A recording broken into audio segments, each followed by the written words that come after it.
खबर अब तक के आज के अंक में आपका स्वागत है। मैं हूं आपके साथ मेघा चंदन। आप देख रहे हैं लाइव वायर न्यूज। शुरुआत करते हैं आज की प्रमुख सुर्खियों से।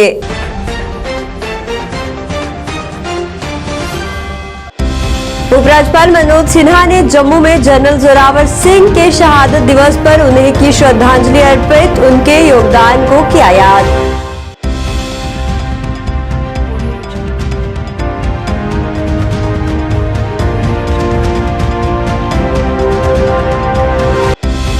शिवसेना बाला साहेब ठाकरे का प्रदर्शन, जम्मू दूरदर्शन के साथ भेदभाव खत्म करने की मांग।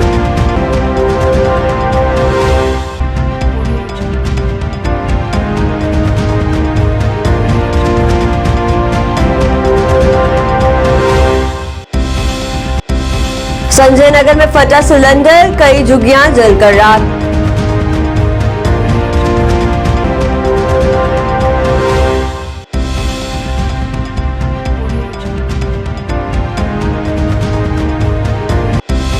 आवामी आवाज पार्टी के महासचिव नदीम शफी ने कश्मीर प्रांत के लिए अद्वितीय आईडी प्रणाली कदम का किया स्वागत, महबूबा मुफ्ती पर साधा निशाना।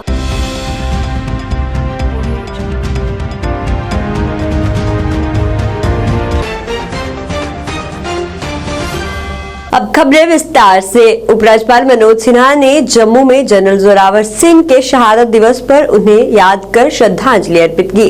उनके द्वारा किए गए कार्यों पर भी इस दौरान उन्होंने प्रकाश डाला। वहीं इस अवसर पर बोलते हुए उन्होंने कहा कि जनरल जोरावर सिंह दुनिया के महानतम सैन्य कमांडरों में से एक थे। साथ ही साथ उन्होंने अपनी अद्वितीय बहादुरी और सैन्य रणनीति से देश को गौरवान्वित किया है और आने वाले पीढ़ियों को प्रेरित भी किया है। उन्होंने सभी से उनके दिखाए गए मार्गों पर चलने को कहा।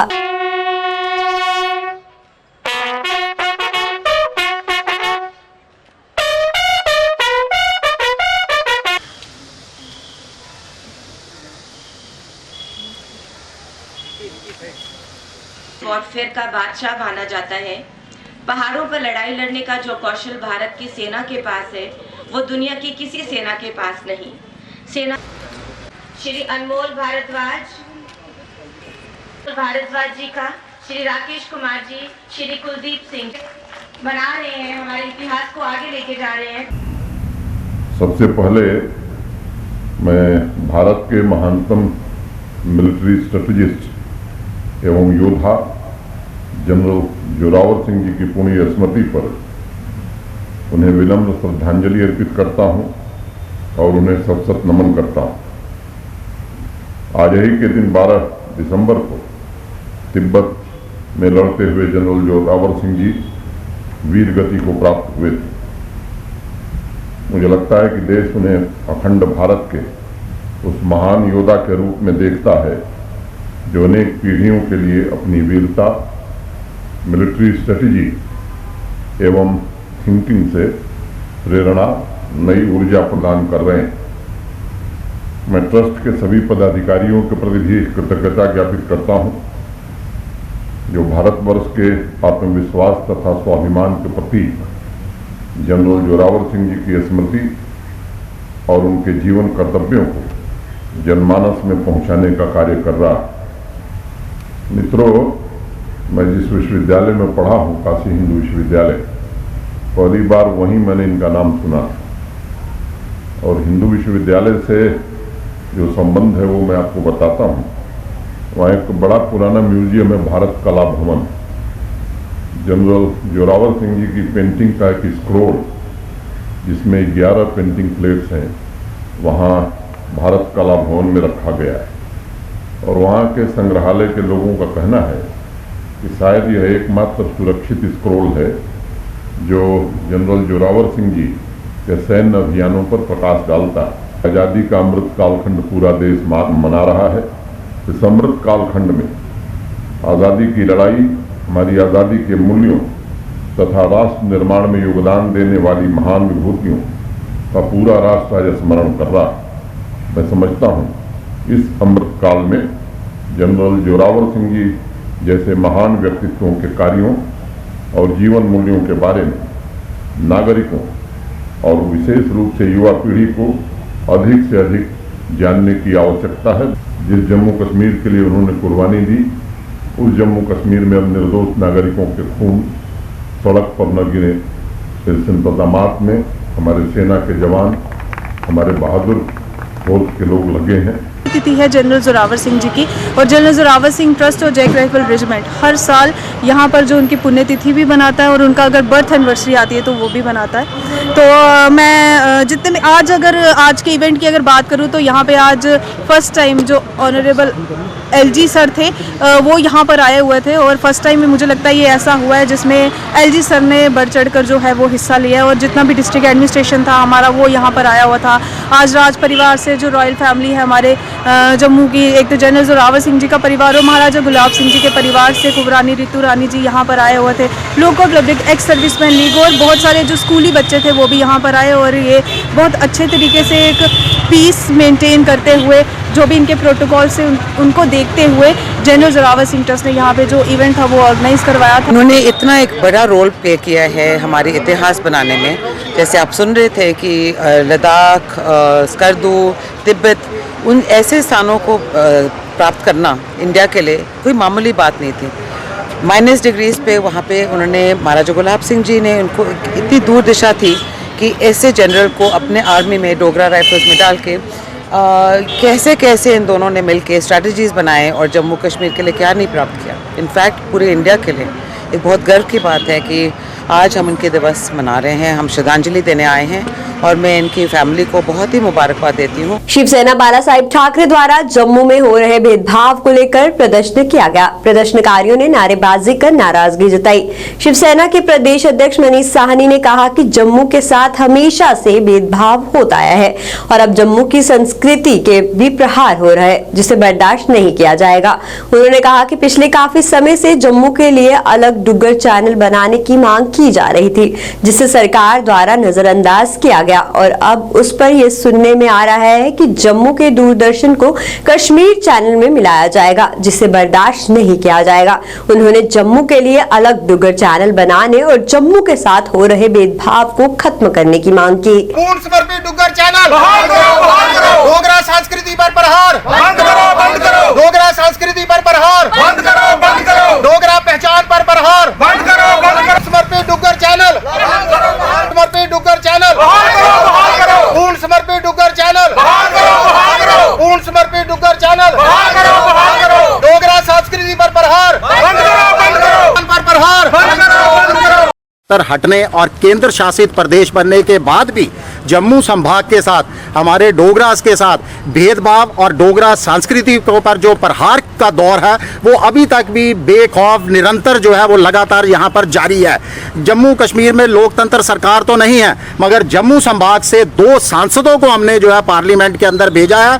बीजेपी के दोनों सांसद, वो भी जम्मू के मुद्दों को लेकर, हमारी पहचान और संस्कृति को बचाने को लेकर हर समय मौन देखे जाते हैं। कभी पार्लियामेंट के अंदर जम्मू का मुद्दा, जम्मू संभाग का मुद्दा वहां पर गूंजता हुआ नहीं दिखाई दिया। जम्मू के साथ लगातार जो है भेदभाव हो रहा है, हमारी संस्कृति पहचान को खत्म करने की लगातार साजिशें हो रही हैं, और अब उसके ऊपर ई प्रहार भी शुरू हो गया है। सबसे पहले तो आपको बता दूं कि शिवसेना ये मांग करती है कि जम्मू संभाग के लिए पूर्ण समर्पित full fledge Duggar channel, Doordarshan channel Jammu में शुरू किया जाना चाहिए। मगर हालात ये बन गए हैं कि जम्मू का जो दूरदर्शन चैनल था उसको काशिर चैनल के अंदर मिलाने का, उसके अंदर जो है समर्पित किया जा रहा है काशिर चैनल के साथ उसको।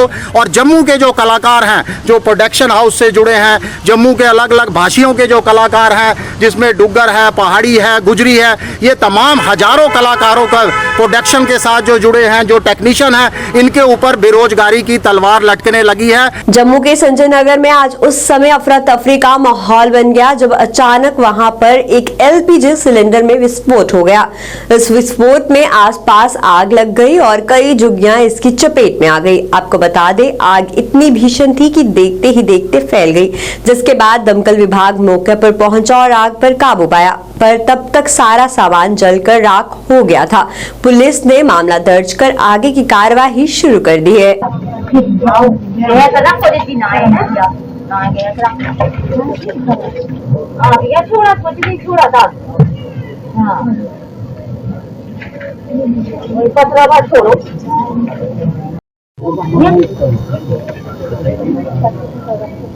छोड़ो पैसा का पानी है पापा ठीक है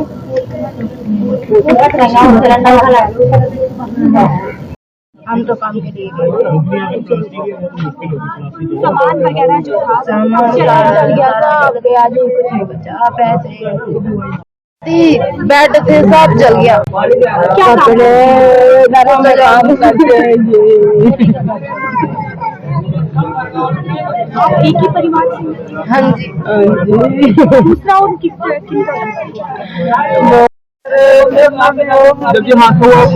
हम काम पे थे काम करने जाते हाँ छोटे वाले भाई और दादू था वो एक बार पानी भरने के लिए सब लोग बैठे थे, बच्चे भी बैठे थे, तो हम पानी भरने के लिए खोलने लगे नलका, पीछे लगी आग, हमें ये पता नहीं सर कैसे गले हुआ, आग लगी फिर दोनों सिलेंडर हम सर पानी फेंकने के लिए दौड़ा मैं, फिर जगदम वो गला, फिर कितना बड़ा धमाका था, बहुत बड़ा सर धमाका था, एक बच गए सब, ये मतलब ये भी हिलने लगे थे, किसी को लगी नहीं सर, किसी को भी नहीं लगी, बहुत नुकसान हुआ सर, कितने रहते थे?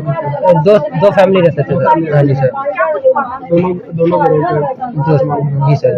अवामी आवाज पार्टी के महासचिव नदीम शफी ने कहा कि कश्मीर प्रांत के लिए अद्वितीय आईडी प्रणाली स्वागत योग्य कदम है और इससे देश में समानता आएगी। साथ ही साथ शफी ने इस मौके पर महबूबा मुफ्ती पर भी निशाना साधा और कहा कि विभाजन पैदा करने के लिए सरकार को उनके खिलाफ कार्रवाई करनी चाहिए, क्योंकि उनके बयानों की वजह से कश्मीरियों को परेशानियां होती हैं। इंडिया ने जो ये ऑर्डर निकाला है यूनिक आईडी कश्मीरियों के लिए, हम यूनिक आईडी एक देंगे तो अच्छी बात है। कश्मीरियों को अगर एक यूनिक आईडी मिलता है, देखिए जैसे आधार कार्ड है, वोटर आईडी है, वो भी एक यूनिक आईडी है, तो अच्छी बात है।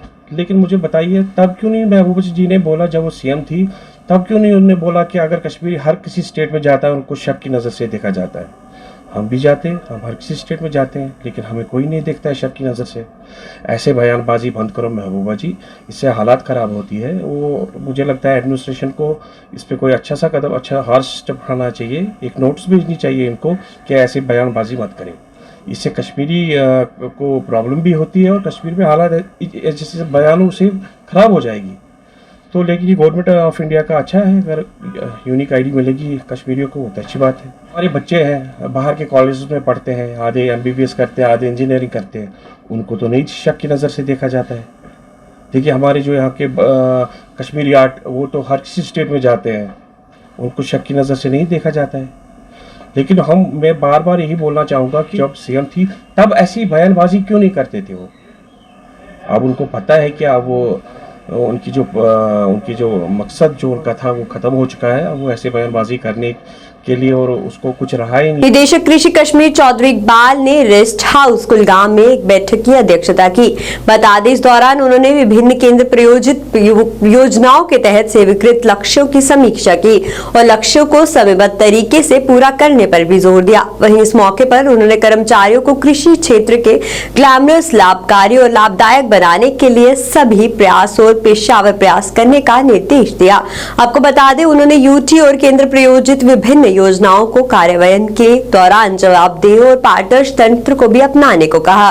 इस वक्त हम लोगों को पैडी क्रॉप की ट्रांसप्लांटिंग करनी थी, तो कुछ अशोर्ड इरिगेशन के लिहाज से कुछ टाइम तक कुछ दिक्कत आई और हमारे किसानों को उस वक्त जो फीडबैक हम लोगों के पास आया, हम ये मॉडस ऑपरेंडी चार्ट आउट करें कि आने वाले खरीफ में जो हमारी क्रॉपिंग स्कीम जो यहाँ पे कश्मीर में चल रही है, या खासकर डिस्ट्रिक्ट कुलगाम की बात मैं करूँगा, कि जो भी क्रॉप्स इनको खरीफ में ग्रो करनी है उसमें वाटर की रिक्वायरमेंट, इरिगेशन शेड्यूलिंग, इनको कब कब पानी की ज़रूरत है, इरिगेशन के लिहाज से इनको क्या दिखते हैं, पिछली बार जो खरीफ में फसल लगाए उनकी प्रोडक्टिविटी के बारे में, उनकी मार्केटिंग के बारे में, ये सारी चीज़ें असेस करने के बारे में। और ख़ासकर इस साल जो रबी सीज़न इस वक्त हमारा चल रहा है, कि हम लोगों ने UTF जम्मू एंड कश्मीर में मिशन मोड में सरसों के ऊपर एक बड़े पैमाने पर काम शुरू किया था कि ये जो हमारा एरिया फैलो रहता है, इस एरिया को फैलो ना रहने दिया जाए ताकि हमारी क्रॉपिंग इंडस्ट्री बढ़े। और जब क्रॉपिंग इंडस्ट्री की बात हम करते हैं तो रबी के दौरान जब कोई एरिया खाली हम नहीं छोड़ेंगे, और कोशिश ये कर रहे हैं कि सरसों की फसल जो है उसको ज़्यादा बड़े पैमाने पर उसकी काश्तकारी की जाए, क्योंकि सरसों के जो फूल जो मार्च और अप्रैल में निकलते हैं, ये 2 जगहों पे एक अहम रोल अदा करते हैं। नंबर 1 उस वक्त के जो हमारी शहद की मक्खियाँ जो लोग यहाँ पालते हैं उनके लिए ये फ्लोरा का काम करते हैं और उससे एक हमें हानि निकलता है। और जब वह शहद की मक्खियाँ जो हैं हमारी जो वहाँ उस वक्त की फसलें हैं उनकी पैदावार बढ़ाने में हमारी बहुत बड़ी मदद करता है। जम्मू के मांडलिक नगर सेकंड फेज तोफ पुल की खस्ता हालत से लोग परेशान हैं। हमारे संवाददाता से बात करते हुए लोगों ने अपनी परेशानी का इजहार किया। लोगों ने कहा कि पिछले काफी समय से उनकी सड़क खस्ता हालत में है, जिसको लेकर उन्होंने कई बार शिकायत भी की है और कई ज्ञापन भी सौंपे हैं, पर सिवाय आश्वासन के उन्हें कुछ भी नहीं मिला है। लोगों ने इस पर नाराजगी जताते हुए जल्द उनकी समस्या के समाधान की मांग की। अपना कैमरा घुमाओ यार। रोड है ना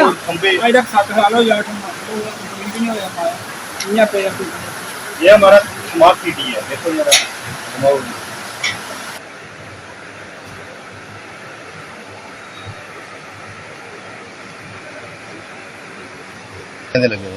लेकिन काम नहीं हुआ इधर। गड्डियां गुड्डियां नहीं आवे ते गड्डियां नहीं आउंदियां। ਅਸੀਂ आपको पता भी बनाना चाहिए, रोड बनना चाहिए। आंटी निक्के बच्चे स्कूल जाते हैं ते आने जाने किन्ने परेशान को बड़ा डर नाला कन्ने कोल नारा भी छडोना चाहिए, ये भी बनना चाहिए, रोड बनना चाहिए। हुन इस बाद भी ऐसा के बोलना भी। और कितनी परेशानी होंदी है? परेशानी से बड़ी मुश्किल होंदा, गड्डियां नहीं हो कोई वो भी नहीं आंदी, कोई कैंकरा शंकरा पाया बाउंडरा नहीं चुकुड़िया ने भी पाई नहीं। अरे किन्नी चिर होया रोड खराब होए? रोड खराब बनया नहीं, रोड इयां बनाया था 10 घंटे उन्हें कर उड़िया इधर बनाते झट खराब हो जाता भी आखदे बनाना बनाना। मार्च महीना काम लग्या बनाया नहीं। हुन के चाहने हो? हुन बनना चाहिए, रोड बनना चाहिए सारा। 7 साल हो गए बनता बनता, खबर कदू बनना है। इतना ज्यादा पानी होता है। पहले तो चलो इन्होंने ये पिलर वगैरह नीचे बनाए, जो नालियां वगैरह फिर भी ठीक था, ये लेबल नहीं किया। अब लेबल देखना नीचे वाला फोकस करके इनको दिखाना। अभी हमारे छोटे छोटे बच्चे हैं, उनको स्पेशल पहले गाड़ी लेने आती थी, छोटे लड़के हैं नर्सरी LKG में।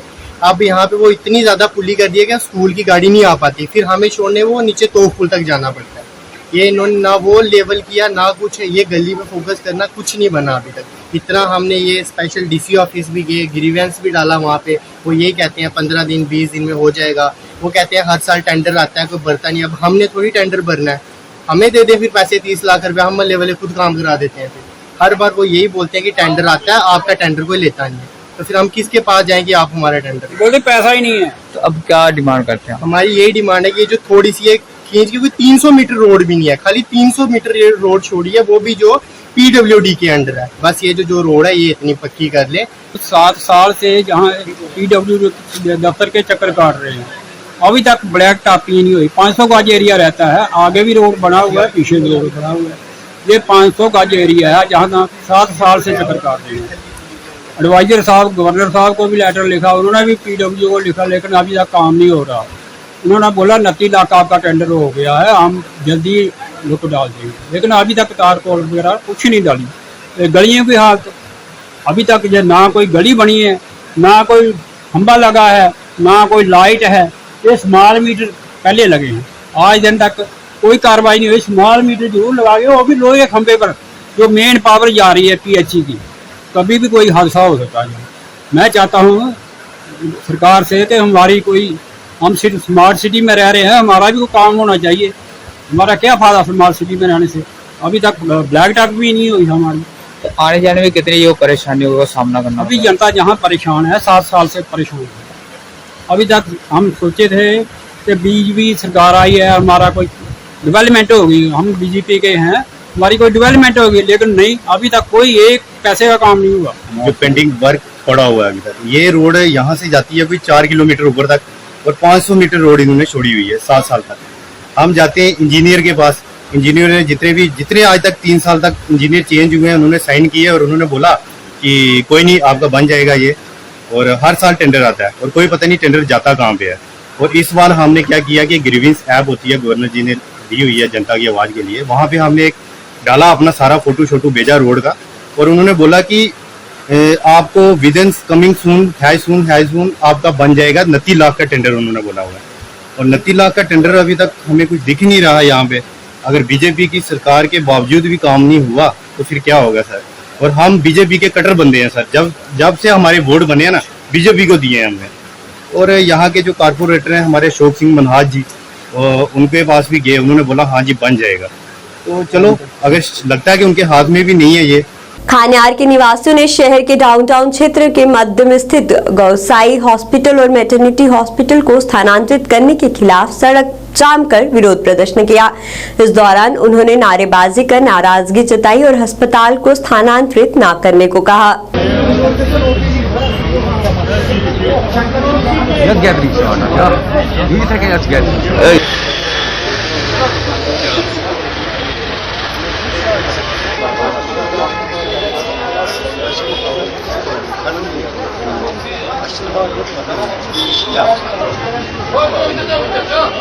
का ये मेन एरिया है जहाँ पे पूरे हमें एक साइड से दूर पड़ते हैं सारे हॉस्पिटल। ये सारे हॉस्पिटल के बीच में है, सिटी के बीच में एक हॉस्पिटल में छोटा सा दिया था उन्होंने उस वक़्त के गवर्नमेंट ने, जहाँ पे इससे पहले यहाँ ये 50 साल से 60 साल से पुराना हॉस्पिटल यहाँ छोटा सा खान्यार दसगिर साहब के नज़दीक में था, उसको डिस्पेंसरी के नाम से शिफ्ट होके यहाँ पे इन्होंने हॉस्पिटल बनाया। इसमें लोगों करना था, लोगों की मांग देख के, क्योंकि लोगों की मजबूरियाँ होती, रात को होता है यहाँ पे, ऐसे तो कोई फैसिलिटी है नहीं। उसके बाद काफ़ी कोशिश के बाद ये हॉस्पिटल यहाँ पे बना। उसके बाद काफ़ी टाइम से उनने ये कह रहे थे, ऊपर जो हमारे ये इसके आज मेडिकल ऑफिसर साहब आए थे, ये बड़े अच्छे आदमी हैं, क्योंकि मगर एक चीज़ है इनमें खामी, ये कहते हैं कि मुझे पूरा इलाका दे दो ये सारा, मैं तभी अस्पताल चलाऊंगा, नहीं तो मैं यहाँ से निकालूंगा ये अस्पताल। हम तो 2 साल से इस पे लड़ रहे हैं। 2 साल पहले हमने डायरेक्टर हेल्थ के पास गए, डिविजनल कमिश्नर साहब के पास गए, प्रेजेंटेशन पूरी पेश की कि हमें कितनी मजबूरी है यहाँ पे, इस अस्पताल को आप एडिशनल कर दो और आप बढ़ा सकते हो। अगर कुछ डिपार्टमेंट है जो यहाँ पे जगह हमें है, कम्युनिटी पार्क है, हमें कम्युनिटी पार्क की इतनी मजबूरी नहीं जितनी हॉस्पिटल की है। लैंड भी हम प्रोवाइड कर सकते हैं इनको, मगर ये पता नहीं इनको क्या है, कौन सा इनका ये है कि फीड पीछे क्या कर रहे हैं इनको कि मतलब ऐसा करो। जल जीवन मिशन स्कीम के तहत आधार जीतों में लोगों को समर्पित की गई। बता दें 4 करोड़ से अधिक जल जीवन मिशन आधार जीतों के लोगों को सौगात दी गई, जिसका शुभारंभ डीडीसी चेयरपर्सन सराफ सिंह नाग व जिला विकास आयुक्त बबीला रखवाल ने किया। इस मौके पर बीडीसी कटरा श्यामलाल भगत के साथ स्थानीय लोग भी वहां पर मौजूद रहे।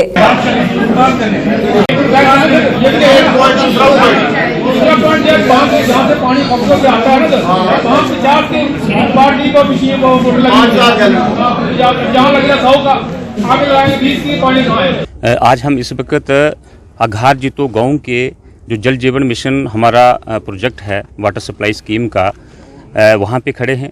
आज हमने इस स्कीम का इनागुरेशन किया है, समर्पित की है लोगों को। ये कंप्लीट थी स्कीम। ये स्कीम मैं बताता चलूँ कि 4.5 करोड़ रुपए की स्कीम से हमारे 4-5 गाँव को, इस पंचायत के गाँव को पानी देने का इसमें प्रावधान है।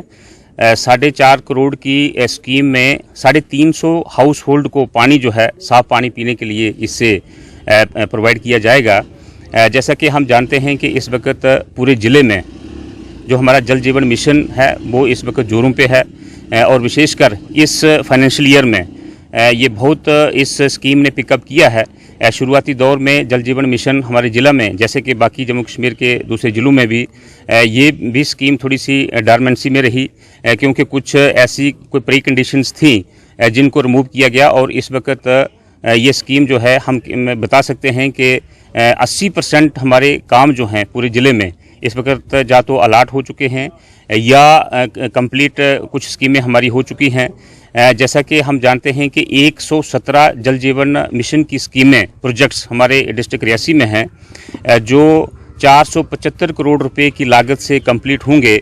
इसमें से इस वक्त तक 71 स्कीमें जो हैं वो अलाट हो चुकी हैं और उनमें से कुछ कंप्लीट हुई हैं, जिनमें से आज की ये जो आगार जीतों की स्कीम है ये भी शामिल है। ये स्कीम 80,000 जो हमारा यहाँ पे जो पानी है, CFT पानी जो है, इसके लिए हाउस, वाटर हाउस आप देख रहे हैं, ये 50,000 कैपेसिटी का है। इसके साथ ही में आगे 10,000 कैपेसिटी का पंगात गाँव में और दब्बड़ में दब्बड़ गांव जो हमारा, वहाँ पे 20,000 कैपेसिटी का जो वाटर हाउस जो है वो बना हुआ है। इससे पूरे इस पंचायत के लोगों को पेयजल जो है वो मिलेगा। और जो हमारी पुरानी जितनी भी स्कीमें थी, हमारी जितनी भी स्कीमें लगी हुई थी 30-30, 40-40 साल पुरानी ये स्कीमें थी और उस पर बहुत सारा प्रेशर इस वक्त था, तो ये सारा प्रेशर जो है ये ईज होने के हम इसकी आकांक्षा जो है वो रखते हैं, उम्मीद रखते हैं। नेशनल कॉन्फ्रेंस द्वारा आज एक बैठक का आयोजन किया गया। आपको बता दें, ये आयोजन जम्मू में किया गया था। इस मौके पर नेशनल कॉन्फ्रेंस के प्रांतीय अध्यक्ष रतनलाल गुप्ता मुख्य तौर से वहां उपस्थित रहे। बैठक में कई नेता व कार्यकर्ता मौजूद रहे। इस दौरान पार्टी नीतियों पर चर्चा की गई और आगे की नीति निर्धारित की गई। रोड बने, नेशनल कॉन्फ्रेंस का हमेशा रोड बनता है, उसमें मीटिंग थी, उसमें भी नेशनल कॉन्फ्रेंस का रोड जड़ा सी की रोड सी, मतलब उस मुनिसिपलिटी उसके बाद भी जेडे भी इलेक्शन हुए। आज हमने जम्मू अर्बन नेशनल कॉन्फ्रेंस की इकाई जो है हमारी, उनके अहदेदारों की यहाँ मीटिंग बुलाई हुई है और आज हम सोच विचार कर रहे हैं जम्मू म्यूनसिपल कॉरपोरेशन के आने वाले इलेक्शन के बारे में। जो जम्मू म्यूनसिपल कॉरपोरेशन की हालत बनी हुई है वो आपके सामने है। इसे स्मार्ट सिटी का दर्जा देने की कोशिश की जा रही है, लेकिन गली कूचों की ज़रा हालत देखिए, जाइए ज़रा पुराने सिटी में और अखबार में देखिए, इनके अपने कॉरपोरेटर और डिप्टी मेयर जो रही है वो कह रही है कि साहब जम्मू के अंदर वार्डों के अंदर जो बुरी हालत है, गलियों की, कूचों की, सड़कों की, पानी की, बिजली की, वो आपके सामने है। जम्मू जैसा शहर 5-5 दिन वहाँ पानी नहीं आ रहा है, क्या स्मार्ट सिटी बनाएंगे आप? क्यों लोगों को धोखा दे रहे हैं? हमारा ये कहना है कि पहले यहाँ जो सिविक फैसिलिटीज हैं लोगों की, उनको बहाल कीजिए। ब्लॉक सतवारी की मरालिया में स्थित पंचायत घर खस्ता हालत में है, जिसकी वजह से लोगों को कई परेशानियों का सामना करना पड़ रहा है। लोगों ने कहा कि पंचायत घर के आसपास गंदगी के ढेर लगे हैं, जिसकी वजह से लोगों को परेशानियों का सामना करना पड़ रहा है। लोगों ने इसकी ओर ध्यान देने की मांग की।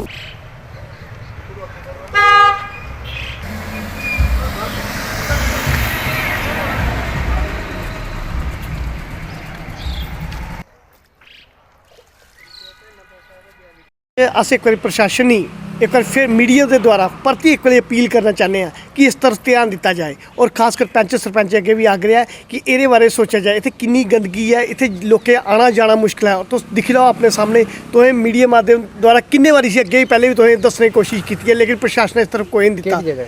ये मरालिया पंचायत के सामने, बिल्कुल सामने मरालिया पंचायत है। और देखो बरसात जिले आती है, इन्नी बदबू इतने होंगी है कि इतों आना जाना ही मुश्किल हो जाता है। प्रशासन अगे आग्रह करना है कि ये पर कोई सोचा जाए, यदि कोई निकासी की जाए कि जो पानी बाहर ही निकलिया जाए। और एक तो स्वच्छ भारत अभियान के तहत इस तरफ बड़े अभियान चले हैं, लेकिन इस तरफ कोई अभियान नहीं चलाया। अस पैंच सरपंच अगे भी अपील करने और जिन अपने जो एक्स सरपंच पैंच भी हैं उन्हें भी इस चीज़ों का बड़ा एफर्ट किया, लेकिन अस अगे आखना कि इसको प्रशासन तक, DC तक और उपर हाई लैवल तक जाइए, इस बारे कुछ ध्यान दिता जाए। ये ताएं कोई डस्टबिन एफर्ट किए जाए और नाल कोई पानी निकासी ताएं बारे सोचा जाए। बैक टू विलेज को इग्नोर कर दिया है लोगों ने। यहाँ बिल्कुल कोई भी, यहाँ सीनियर लॉ ऑफिसर भी 4 बार यहाँ आ चुके हैं, लेकिन चंद लोगों के साथ वो मीटिंगें करके चला जाते हैं। लेकिन जो पंचायती राज सिस्टम स्वर्गीय राजीव गांधी जी की देन है, इन अधिकारियों को भी उस सिस्टम के साथ चलना चाहिए। जो केंद्र से 1 रुपया भी आता है वो 1 रुपया लोगों के बीच पहुंचना चाहिए। लेकिन ये गंदगी के ढेर, जहाँ जो बैक टू विलेज में बड़े बड़े वादे किए गए थे कि हम यहाँ डस्टबिन लगाएंगे, जहाँ एजुकेशन डायरेक्टर भी आई थी, उन्होंने कोई प्लान में डाला था, लेकिन आज तक इस पंचायत का इतना बुरा हाल है, यहाँ कोई पूछने वाला है नहीं है। मैं फिर से ये चेतावनी देना चाहता हूँ, जल्द से जल्द इस गंदगी के ढेर को साफ किया जाए। नौशहरा में आज अस्पताल की इमारत का काम शुरू हुआ। इस काम का उद्घाटन CMO DDC संगीता द्वारा किया गया। इस मौके पर कई गणमान्य लोग भी वहां पर मौजूद रहे। वहीं स्थानीय लोगों ने इसके लिए सरकार का शुक्रिया अदा किया और कहा कि लोगों की काफी लंबित मांग थी, जिसको देखते हुए काम शुरू करवाया गया है। बस एक मिनट।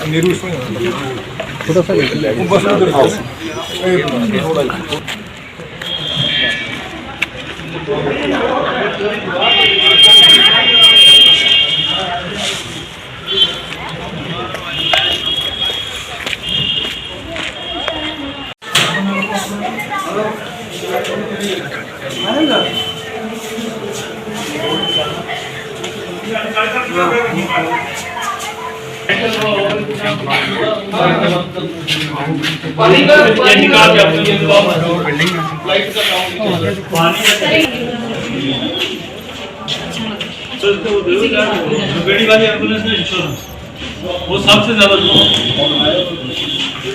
मैं यही कहूँगी कि जैसे सबने बताया कि 2016-17 में बिल्डिंग बनी थी, तो उसके बाद ऐसे ही पड़ी हुई थी।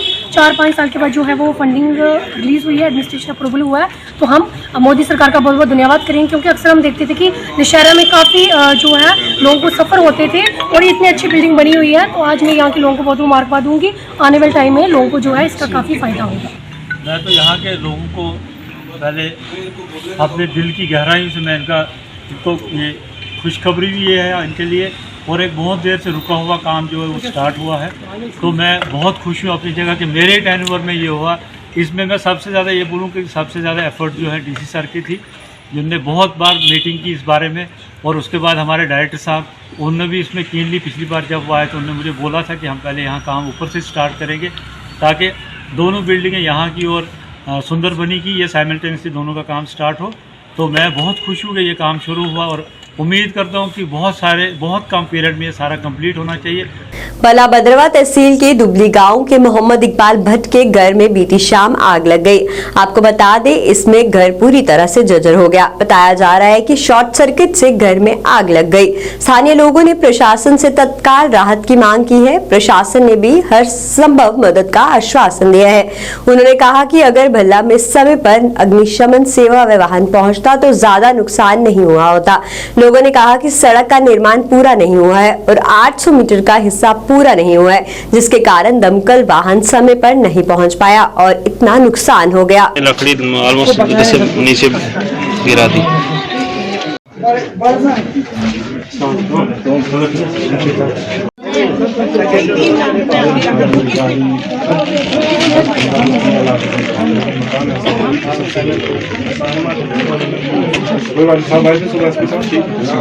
प्रशासन से नाराजगी यही है कि अगर ये हमारी रोड बनी हुई होती ठीक तरीके से तो हमारा वो फायर ब्रिगेड फंस नहीं सकता था। वो डंगा नहीं दिया उन्होंने। हालांकि डीसी को हमने गाजोट में लाया है, लेकिन उन्होंने वो डंगा आज तक नहीं दिया। वहाँ से गाड़ी क्रॉस नहीं होती है, तो यहाँ पर चिली नाले में भी गाड़ी क्रॉस नहीं होती। वो तो शायद पहले भी मैंने आपके नोटिस में लाया है वो डंगा। तो हम चाहते हैं कि मतलब ये काम फौरी तौर पर हो जाए और हमारी गाड़ी कहीं ऐसे वक्तों में फायर ब्रिगेड की गाड़ी यहाँ पर आए। तो ये 800 मीटर की कटाई है जो इसको फौरी तौर पर काटा जाए। ये 4:30 बजे का कल शाम का वाकया है। हमने सुना कि इधर जी आग लग रही है इस मकान में, तो हम यहाँ आए। यहाँ बहुत आग लगी थी। हमने सबसे पूछा तो यही था, बोल रहे थे सारे कि ये शॉर्ट सर्किट की वजह से हो गया। ये 3 सेट मकान था सर, ये मतलब सारा खत्म हो गया, सारा निस्तो नाबूद हो गया। बहुत लॉस हुआ है इनका। जाने तो बच गई लेकिन मकान का कुछ भी नहीं बचा है। लेकिन सर हमें अगर रोड होती ये कुछ भी नहीं होता। चलो एक सेट तो बच ही जाता, कुछ सामान वगैरह बच जाता। ये सर हमारी जो है ये सर्कुलर रोड है। 800 मीटर की अर्थ कटिंग जो है वो बकाया है। बहुत बार हम डीसी साहब के पास भी गए, एडिशनल डीसी साहब के पास गए, बहुत ऑफिसर यहाँ आए, लेकिन हमारी इस बात का कोई भी अजाला नहीं होता। कोई हमारी बात नहीं सुनता है। कोई भी इस मसले का हल नहीं हुआ सर। और सर हम चाहते हैं कि बाहला में हमें फायर सर्विस होनी चाहिए। बहुत अच्छा लगा कि आपने इसको आगे तक पहुंचाना है। ये जो यहाँ पे ये लॉस हुआ है। मैं Naushin Rishu, BDC chairperson block Bhala. जैसे मैंने सुना कि वैसे भी मीडिया पे ये देख लिया कि यहाँ पे आग लगी है, तो यहाँ पे हम आए। तो मैडम ने कहा कि नहीं अब आप सुबह आ जाना। तो हम अभी तक यहाँ पे बहुत लॉस हुआ है। जाने तो बच गई है, अल्लाह का शुक्र है। तो लेकिन जो सामान था वो कुछ नहीं बचा है। एडमिनिस्ट्रेशन से मेरी यही अपील है कि इनका जो भी ये लॉस हुआ है वो उनको फुलफिल करें और जो भी उनकी मदद होगी वो इनको दे दे। हमारे हाथ में तो कुछ नहीं है, हम कुछ नहीं दे सकते। बोलते हैं बीडीसी आई तो दे देगी, वो क्या कुछ नहीं दे सकती, सब टेंडर वर्क होते हैं। तो फॉरेस्ट डिपार्टमेंट से यही अपील है कि वो जैसे भी हो सके वो इनकी हेल्प करें, इनकी मदद करें। खबर अब तक के आज के इस अंक में फिलहाल इतना ही। देखते रहिए लाइव वाया न्यूज। धन्यवाद।